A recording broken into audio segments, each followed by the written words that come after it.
Hey everyone, if you want to use your phone as a webcam in Discord with DroidCam, you're in the right place.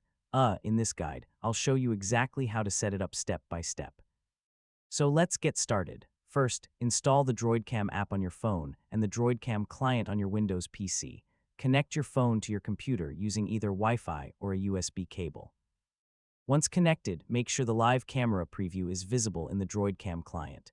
Next, open Discord on your computer and click the user settings icon near the bottom left corner. Then scroll down and select Voice and Video. In the Camera section, open the drop-down menu and choose DroidCam Source or DroidCam Video, depending on your installed version.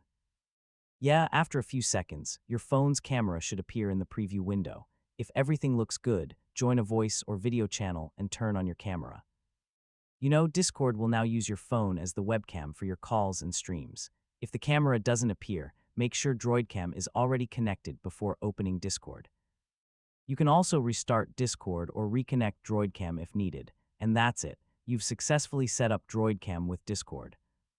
Now you can enjoy better video quality for video chats, meetings, and live streams using your phone as a webcam. If this tutorial helped you, don't forget to like, share, and subscribe for more easy tech guides. Thanks for watching, and I'll see you in the next